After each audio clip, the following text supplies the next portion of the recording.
Conquer Athlete community, we're back here on the Conquer Athlete YouTube channel with the Conquer Athlete YouTube Talks, run by Coach Tommy Polmonico and myself, Jason Leiden. And what we're going to talk about today are what people are lacking most from their programs.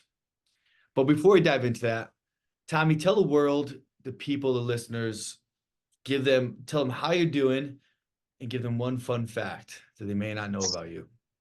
It's like college all over again, huh? I'm doing well, man. Yeah, just waiting for these quarterfinal workouts to come out today, 3 p.m. Eastern Standard Time.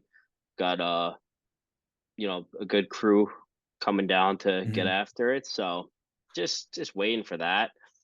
I hate fun fact, bro. I don't have a good one, man. What's your fun fact? What's your fun fact? Yeah, I'll put you on the spot. I love romantic comedies. Movies. That's what I figured. Okay.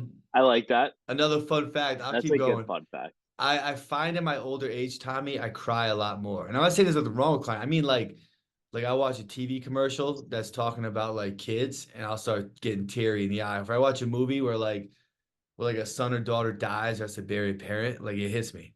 I get a little bit more emotionally tied to things, Tommy. That's a fun fact. There you go. That's All good. Right. Now you gotta give me one. I mean, a fun fact about me is that I don't like music. I feel like it's an interesting thing. Not fun, but it's interesting. You don't like music? I don't listen to it ever unless I'm working out, but that's not like it's not because I enjoy music. It's just because there needs to be something on in the background. Is that something from like a childhood, or where did that come from? Yeah, even from childhood, I never really cared for it. Really? Yeah, like didn't want the iPod when it came out. Could care less about it. Didn't like download music, off like illegal websites and all that cool stuff. Yeah. Whatever, could care less. All you need is what's between your ears, right? Yeah, pretty much, which is probably a bad thing. It's enough noise for you. Spend too much time there. Well, there you go. There's Tommy Palms' fun fact. Now, you have a bunch of competitors hitting up the quarterfinals at your spot. Are you going to be doing one heat or two heats? Or 3 heats? 2 to 3. 2 to 3. I'll probably have it'll be like Nikki and Callista going head to head, Will and Nico going head to head, and then Tina and Bader going head to head. Yeah. Most likely. As long as we can fit 2 people each time. It's going to depend on like setups and stuff like that and what's available and what we need. But that's probably the game plan. Still no floor plans though, right? Yeah, nothing. I don't know if they're even giving us one necessarily, so who knows? That was interesting with the team, no floor plans, because there was I feel like there's too much wasted time on where to set up the camera because you didn't know if you were going to get dinged or no rep for a bad camera. Well, that's another talking point right now is that they didn't review any videos except the first one. Yeah, you don't think so? No, like definitely didn't. No chance. There's like videos of like teams like so bad, like really, really bad, and it's like where did you see it? Hiller. Oh, he put something up? How does he get it? What is he fucking like a I don't know YouTube how hacker? He gets them. I don't know how he gets them, but yeah, he saw videos that were just like approved and were just like atrocious, like not even close to the standard. Wasn't his like thruster video from the Open pure atrocious too? That'd be hysterical. I don't know. No, it was like someone posted something like he was like on his heels, wasn't below parallel doing thrusters. That's amazing. And someone like screenshotted it, and like I don't know if it's an older video. So if anybody is like, what's the word I'm looking for? A devotee of Hiller, don't get mad at me. But if you are mad at me for saying that, then go fuck yourself. But I think like but I'm pretty sure I saw it, and they were like, there was like, are you kidding me? Like he was doing thrusters on his heels and not below parallel in his Open video. Yeah, I wouldn't be surprised. I mean, it's really easy to critique people, and it's like super easy to critique. It's the easiest thing in the world to do, right? It's critique, and man, yeah, man, what are you gonna do about the videos and filming and judging? It's weird. Yeah. All right, let's do it. We're gonna talk about on the YouTube talk today. We're gonna go for the next couple minutes for you guys. Is what people are lacking most from their programs. Now, obviously, these are 50,000-foot degree views that Tommy and I are going to talk about. We each have 2 talking points to discuss, and we'll kind of go one-on-one with this just to give you guys all something to think about, to either apply it to yourselves, or if you're coaches, on making sure that you're trying to dial this in and apply it to your athletes to make sure they're doing the right thing. And so let's dive right into that for the listeners. The first one, we'll go one-on-one. I'm going to talk about, I think most people are missing phase potentiation. And from what, obviously, programming, periodization, that's been around for longer than any of us, right? And the format for that. But the influx of periodization into CrossFit is relatively new. And I think that's solely because inside the ideology and methodology of CrossFit in the lectures, they never talk about like periodization, right? They don't talk about specific programming towards a goal.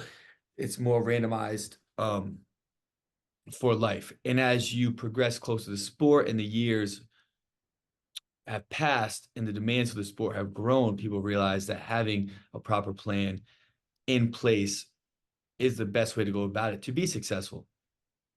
And I've seen over the years, people's programs have gotten a lot better. More people talking about periodization in different formats, whether you're looking to do linear to block to conjugate to concurrent and et cetera, right?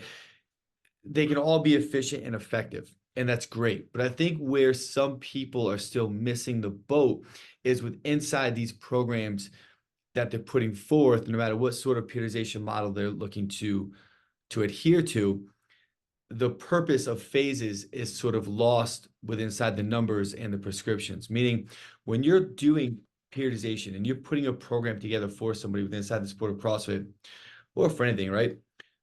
Your first phase, whatever you want to title it, preparatory or accumulation, like that phase is there to create that basement for them around the demands and modalities of what they're going to adhere to once they get to that competition phase. So as you're programming and listing out your priorities and going through the different cycles, different macro cycles within inside that phase, that block, everything you're doing is being done to create that foundation, the framework for everything else to be built upon as you progress into your next phases, from intensification and into competition. And that gets lost for some programs where people need to be able to see the forest through the trees.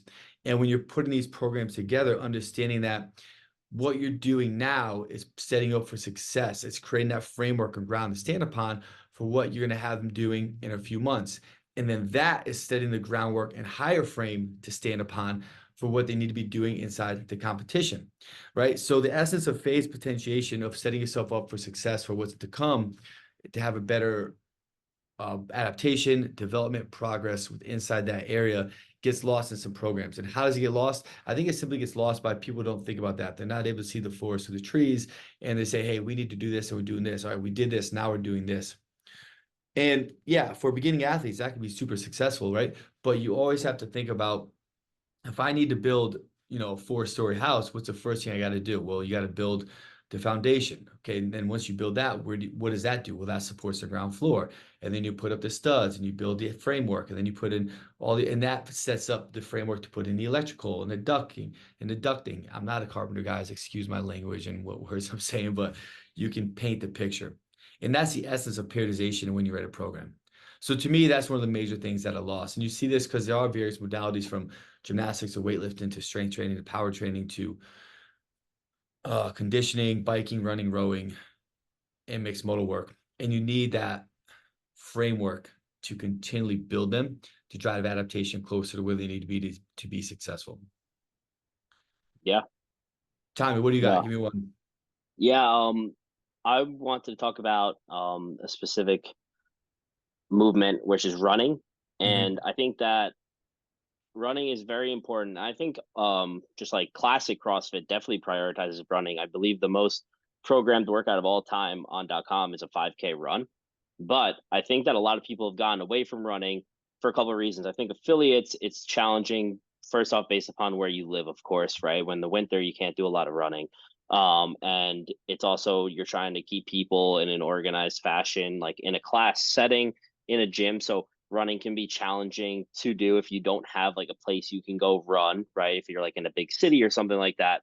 But then also looking at from an individual perspective, I think in terms of a sport, I think a lot of people go, well, I'm not going to really have to run unless I'm doing an in-person competition. If we look at it from like the open, quarterfinals, semis, games, you're probably not going to have to run until you get to semifinals. I don't know if I consider a shuttle run really a run, but if you wanted, that's fine. It's just not the same. Um, but regardless, so I think a lot of people say, well, I'm not going to do it. I'm not going to have to do it. So I'm not going to worry about it. But I think that's a wrong mindset because of just the carryover that it could have in terms of the sport, right?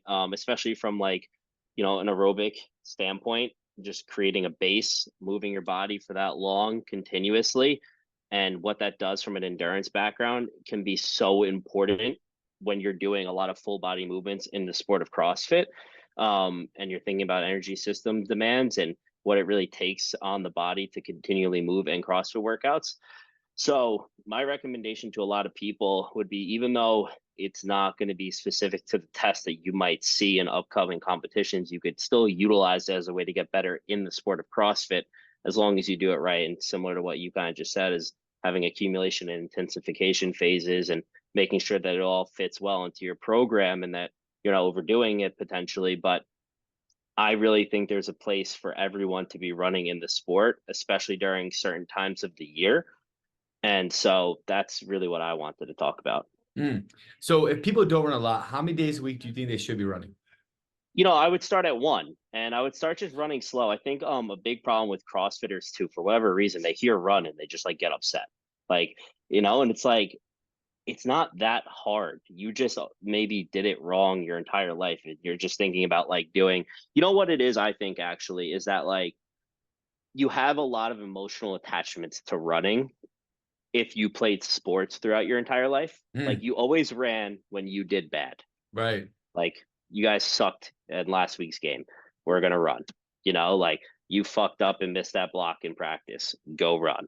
Like, and it's just like running sucks. And the way you did running was like punishable. It wasn't like enjoyable. It was like you're doing suicides, right? Like you're doing things that are extremely hard. So I think a lot of people just have like that negative attachment to it. So when they hear a run, they're like, fuck. But really, it shouldn't be like that, especially when you're first starting a phase. Like you can make running very easy, build volume in it, build technique, build efficiency, understand your pacing, your footwork, right? All these kind of things that can come with it. So my suggestion would be to start just running slow once a week. I would say, honestly, depending upon the person, 20 to 30 minutes is a great starting point and kind of building around that. I love it. I love it. All right. My next point is mixed modal specificity.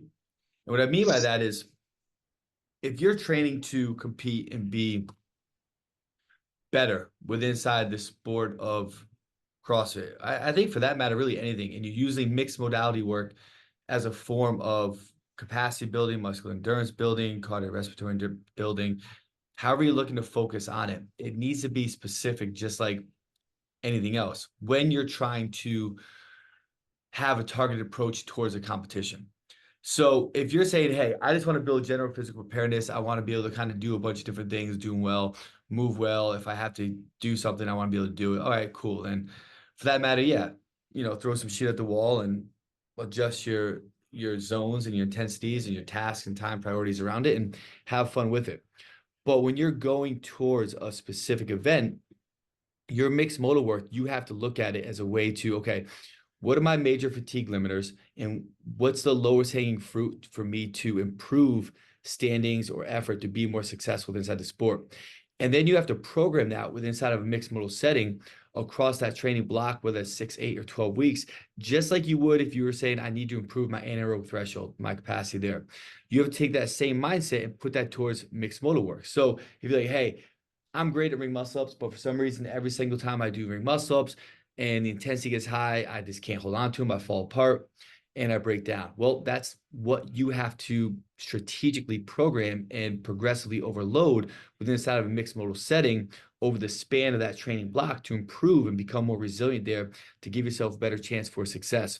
I think too many people look at workouts too randomized. I do think it's getting a lot better, But I feel like one of the lowest hanging fruits where people can improve their ability and chances to become better at the sport of CrossFit is looking at their mixed modal training in a way as, how can I progressively overload weaknesses in this mixed modal setting over this training block to become better at that, then move on to the next weakness or the next lowest hanging fruit to become successful, and strategically overload and build that. And when you look at your mixed modal setting in the light of just like if you go to with back squats or row intervals or running distances, you're gonna be able to make a lot more progress and have a lot more success inside the competitive sport of CrossFit. Yeah, absolutely. I think we've talked about this a lot. Like when you first start CrossFit, like, yeah, a lot of your programs should probably just be randomized in GPP. Like you have to figure out like what you're actually good at, what you're actually Mhm. bad at. You have to get so many touches, but then there comes a point where like that stops working. Everyone gets to that point. It's like a year and a half in, and you're like, man, I just suck at overhead squats and I suck at ring muscle ups and I suck at double unders under fatigue, right? And it's like, okay, well now you have like an idea, and it's like, okay, let's build those in a way that's going to actually allow me to be successful so that when the test comes around and there's overhead squats in it, I feel prepared. And just like randomly doing workouts and seeing overhead squats once every 2 weeks isn't going to do that. And just having overhead squats in a workout alone isn't necessarily going to make you better. If they're not, it's not really about the overhead squats in that workout, like then you're just doing them. And that's really not going to do anything. Right. Totally. So yeah, totally agree with you. Love it. Tommy, give me the next one. Yeah, the next one is just lack of accessory work. I was specifically thinking more about horizontal pulling because like that's something that definitely gets lost in CrossFit because I think a lot of people, unless you come from like a powerlifting or a bodybuilding background, it's something that just gets lost because you just maybe haven't ever really been told to do it or even thought of doing it.